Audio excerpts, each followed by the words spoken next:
Well, yesterday we started talking about dealing with insults. And of course, I think it goes without saying that if you find yourself insulting another person, and by that I mean you're speaking to them in a way that's intended to cause pain, and you're saying things to them that are designed to diminish them, their value and their worth as a person. And I would like to say that you never do that, I never do that, but we all fall into that trap. And usually it comes at times when we're under a lot of pressure and a lot of stress and we're frustrated. Maybe we have deadlines we're falling short of and the people that we're working with aren't keeping pace, or however you look at it. But the bottom line is that you're taking far too much ownership for the consequence of what you're doing. And you need to really kind of step back and get your own emotions under control. But thinking that maybe you're just the recipient of somebody else's unfair treatment, then what we need, as I said yesterday in the last part of our discussion, was that we need to understand that this is part of the turf. You are going to be insulted. You are going to be treated rudely and disrespected by people, whether you deserve it or not. And I had a situation in the grocery store a month or so ago where some guy just really went off on me. I had never seen him before, never even talked to him, but he just kind of went off me. It was very rude and disrespectful. I thought, wow, what was that all about? And then the person at the counter said, oh, don't pay attention to him. He has suffering from PTSD from Iraq. And I said, okay, whatever. That's not going to work out well for him. But nonetheless, it was like this undeserved thing. And I just thought, okay, well, I'm not going to spend time worrying about that. I just pray that God brings healing into his life and he doesn't do that in the future. So I'm just saying that sometimes insults just come out of nowhere from angry people. We've all been in parking lots where people have, gotten really angry with us for what we've done. Or as I had the other day, somebody who couldn't wait and started driving this big truck through all this crowded traffic in the parking lot. And one of the guys across me put his hands up like, what the heck, And I thought to myself, I could go there real quickly, but I'm just going to let it go. I'm just going to let it go. I'm just going to assume that they got important stuff they got to get to and they're in a hurry. And I just don't want to carry that load with me because I have enough trouble dealing with my own junk, much less picking up other people's junk. But anyway, part of the thing I think you need to ask yourself when you are insulted and it hurts you very deeply is you have to ask yourself, and this is a hard question, are you a people pleaser or are you a God pleaser? You see, a lot of people, are people pleasers. Now, when we look at this, try to define it kind of in a psychological profile, if you will, there are kind of like two extremes, There's the narcissistic behavior, the person who only thinks about themselves, and then there's the codependent person who, in the same way, only thinks about themselves, but they worry all the time about what other people think. And it's not that the narcissist doesn't worry about what other people think. They just assume that if people don't like them, then they're bad and they need to be punished. And so these two are really kind of toxic in a relationship. And I remember one time when I was going through a really difficult time and I went and visited a therapist that I know, and I sat down and told him what I was feeling, what I was going through. And he asked me that question. He said, are you a people pleaser? And I found out that most pastors have a tendency to be people pleasers. We want people to like us. I mean, in a sense, we don't want to get up in front of a crowd like Jeremiah did and have them want to kill you all the time. But at the same time, you want people to say thank you for sharing that, encourage you in what you do. And I'm not pitching for a compliment. You guys are so kind to me. I don't even want to give the idea that I don't feel that because you guys are very supportive. But having said that, I had to look at myself and really ask the question, am I more concerned with pleasing God or pleasing people? And there was a journey that God took me through, which was a very painful and difficult journey where I went through a season of being accused of stuff and having rumors and all this kind of stuff going on that, I didn't even have the pleasure of being guilty of the things I was being accused of. That was the hardest part. But I just thought, God, this is so unfair. And I remember having this wonderful moment. Remember when I talked about that koinonia where you kind of intertwine yourself with what God is doing?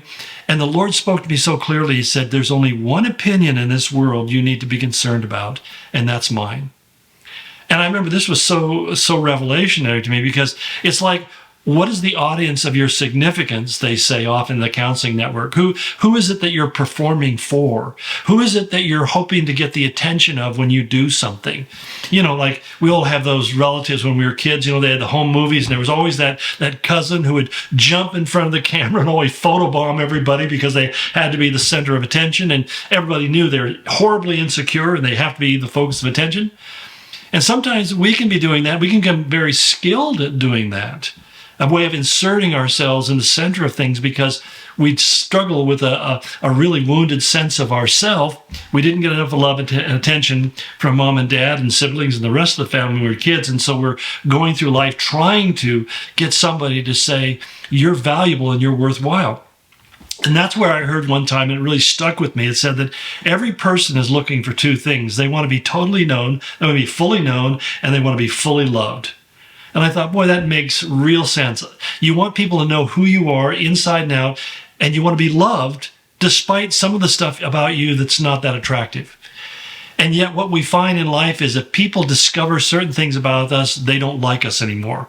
And they'll just throw us right under the bus, or they'll walk out of the relationship, or they'll be done with you, cancel culture, all that sort of stuff. But you see, God isn't like that. God knows everything about me, down to the smallest detail. He even knows the bad things I'm going to do tomorrow that I haven't had even a chance to commit. And yet he still loves me, and he loves me with unwavering affection. I mean, he just doesn't love me in that abstract, well, I love you, brother. He delights in me. He has this affection for me. It's kind of like my puppy. One thing great about having a dog is he's always happy to see you. And that unbridled, unlimited, unrestricted affection that they show you. And I think that God puts dogs in our life just to remind us of what he's like. That if he were here in his presence, he'd probably lick us all over our face, The whole point is that one of the reasons God lets insults come into our lives is because he's kind of trying to cure us of being such people pleasers, and to get us to a place where we realize that there's only one opinion ultimately that matters. And God's opinion of me is going to determine my future. And I look back on those experiences I had years ago where I felt like I was being treated unfairly. And I look back on them and I just go, none of that matters. Those people aren't even relevant anymore in my life. I have no idea where they're at or what they're doing, but it's not relevant to my existence right now. What I do know is that God said, if you just focus on me and be faithful to what I've called you to do and say what I've told you to say as close as you can say it in the way that I would want you to say it, I'll continue to give you an opportunity to say it. And I'll surround you with people who love what you have to say. And I think that that's really important for us because people who can't handle us, are probably people that I put it this way, they're not timber you can build with. When I go down to Home Depot or Lowe's and I'm looking for a 2x4 or a 2x6 or something, I go through the stack because some of them have knots and warps and twists and splits. I don't want that lumber because I can't deal with that. I'll put that set aside and I'll find one that's as straight as I can. If it has knots, they're tight knots and it doesn't have any cracks or split, and I can use that for whatever project I'm working on. And that's when you're talking about relationships. You just want to find people in your life who you can build your life together with them. And I would say that even in terms of romantic relationships, because too often we're attracted to people for the wrong reasons. I mean, just because somebody is winsome and attractive and fun to be around doesn't mean that we really know them. And I've often found the only way you get to know a person, really get to know a person, is either work with them or else marry them.